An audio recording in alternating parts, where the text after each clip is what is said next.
नमो तस्य भगवतो अरहतो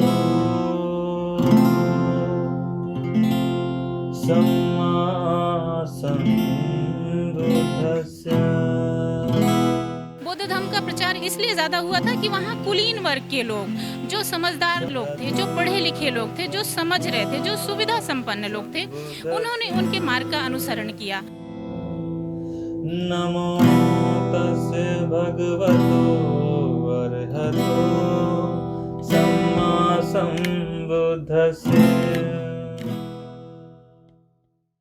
मेरा नाम डॉक्टर बेला तुर्के कौशल है और मैं सोशल वर्क करती हूँ, एक्टिविस्ट हूँ और इग्नू में मैं काउंसलर हूँ। बुद्ध पूर्णिमा पर भगवान बुद्ध का एक संदेश जो आप हमारे दर्शकों को देना चाहें, और उसके अलावा महिलाएं क्या सीख सकती हैं भगवान बुद्ध के जीवन से, तो ये भी एक थोड़ा सा बताएं। क्योंकि आप एक महिला हैं तो महिलाओं को रिप्रेजेंट करती हैं कई जगह, तो महिलाओं के प्रति भी मैं चाहूँगा कि आप एक संदेश दें। देखिए, आज सबसे पहले आपके माध्यम से, आपके चैनल के माध्यम से तो देखने वाले दर्शकों को त्रिविध पावनी पूर्णिमा की बहुत बहुत मंगल कामनाएं, सभी को बधाई। जैसा कि हम सभी जानते हैं, आज बुद्ध पूर्णिमा है जो इस देश के साथ साथ पूरे दुनिया में मनाया जाता है। पूरी दुनिया में इसको इंटरनेशनल वेसक डे या अंतर्राष्ट्रीय वैसाख दिवस के रूप में मनाते हैं। तो ये बुद्धानुयायी मनाते हैं और पूरी दुनिया में बुद्ध को मानने वाले लोगों की संख्या दिनों दिन बढ़ रही है।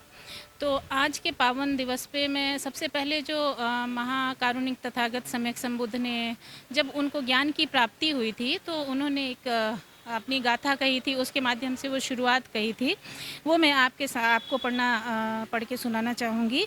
चरत भिक्खवे चारिकं बहुजन हिताय बहुजन सुखाय लोकंपानुकाय अथ अताय सुखाय देव मनुष्यानाय देशेत भिक्खवे धम्म आदि कल्याणम मध्य कल्याणम परियो कल्याणम साध्य सभ्य अंजनाय। इस तरह का उन्होंने कहा था कि जो भगवान बुद्ध का मार्ग है वो सिर्फ आज के लिए नहीं है। ये भगवान बुद्ध ने 2500 साल पहले जब उनको ज्ञान की प्राप्ति हुई थी सारनाथ में, तो उन्होंने सबसे पहला जो संदेश दिया था कि वो सिर्फ आज की बात नहीं है, ये आदि में भी कल्याणकारी था मानव के लिए, और आज भी है और भविष्य में भी होगा। ये समय से परे है, हमेशा के लिए मानव की यदि बुद्ध का मार्ग अनुसरण करेगा तो उसके लिए वो हमेशा के लिए कल्याणकारी होगा, वो लाभकारी होगा। ये किसी एक के लिए नहीं है, ये पूरे ज़्यादातर लोग जो गरीब हैं, दीन दुखी हैं, उन सब के लिए तो है ही, साथ साथ जीव जंतु पशु पक्षियों के लिए भी ये कल्याणकारी है। तो ये शिक्षाएं हैं और इनको हमको सिर्फ पढ़ना नहीं है। मेरा तो बहुत मानना है कि, और सभी के लिए संदेश भी है कि हम आजकल पढ़ तो लेते हैं लेकिन सिर्फ और सिर्फ वो किताबों तक रह जाती हैं, और यदि हमने जीवन में उतार लिया उसको, जिन्होंने भी उतारा है उन्होंने पूरी दुनिया को संदेश दिया है। उसमें हमारे महान संत हुए हैं, गुरु हुए हैं और महापुरुष हुए हैं, जैसे कि बाबा साहब भीमराव अंबेडकर, जिनको हम बोधिसत्व के नाम से भी जानते हैं। उन्होंने बुद्ध का अनुसरण किया और उसके बाद बुद्ध कालीन भारत की परिकल्पना को संविधान में उन्होंने पिरोया है, लिपिबद्ध किया है कि यदि जिसने भी जो भगवान बुद्ध का मार्ग जो उन्होंने दिखाया था उसको अपनाया, जिस भी शासक ने इस देश में, तो वो जो शासन सत्ता थी वो जन कल्याणकारी थी, लोक हित की थी और सभी प्राणी मात्र की उन्नति के लिए थी।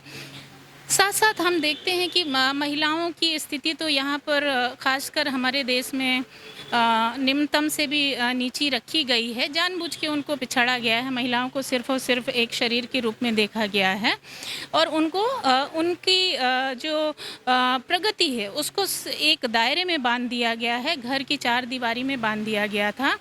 उससे तत्कालीन समय में भी आज की परिस्थितियाँ जैसी हैं उससे भी कहीं ज़्यादा ख़राब परिस्थितियाँ थीं। हम लोग अक्सर ये कहते हैं कि आज समय ऐसा नहीं है, लेकिन हमेशा से समय ऐसा ही रहा है और उन रूढ़िगत परंपराओं से हमारे महापुरुषों ने और सबसे पहले जो है महाकारुणिक तथागत सम्यक संबुद्ध ने लोहा लिया। महिलाओं को उन्होंने धम्म में प्रवेश दिया और उनकी खुद की माता को सबसे पहले प्रव्रजित किया। उनकी पत्नी भी बाद में यशोधरा जो थी वो भी प्रव्रजित हुई और वो अरहत की प्राप्ति उन्होंने की। तो महिलाओं को तो बहुत ज़रूरी है। देखिए, किसी भी संस्कृति का निर्माण जो है, किसी भी देश की संस्कृति तभी फलीभूत होगी जब हम उसके 50% जो आबादी है, चाहे वो किसी भी जाति की हो, चाहे वो गरीब हो या उच्च कुलीन हो। हम देखते हैं तथागत बुद्ध के समय में जितने बौद्ध धर्म का प्रचार इसलिए ज़्यादा हुआ था और उसके बाद इसलिए ज़्यादा हुआ था कि वहाँ कुलीन वर्ग के लोग, जो समझदार लोग थे, जो पढ़े लिखे लोग थे, जो समझ रहे थे, जो सुविधा संपन्न लोग थे, उन्होंने उनके मार्ग का अनुसरण किया और उसके बाद उसको जन जन में फैलाया। जो गरीब लोग हैं उन तक पहुँचाया, क्योंकि कोई भी विचारधारा हम तभी तक फलीभूत होगी ना जब जिसके लिए वो कही गई है, जिसके लिए है, जिसकी उन्नति के लिए है, उस तक पहुँचे। तो ये तत्कालीन समय में भी था। 2500 साल पहले भगवान बुद्ध के समय में भी भिखुनियाँ जो थीं वो बहुत ही पारंगत थीं। वो वेद शास्त्र पढ़ती थीं। वेद शास्त्र मतलब जितना भी ज्ञान था भगवान बुद्ध का, उन सभी गाथाओं में पारंगत थीं और वो बहुत अच्छी तरह विद्वतापूर्ण, अपने तर्कपूर्ण बातों को रखती थीं। और इसके लिए उन्होंने थेर गाथा होती है कि अपने जीवन की जो सच्चाई है उसको उन्होंने उससे पार पाया। जितनी भी दुख तकलीफ़ें सही, उसके बाद भी वो धम्म का अनुसरण करती रहीं और अंत में वो लोक कल्याण के लिए वो अनुगामिनी बनी।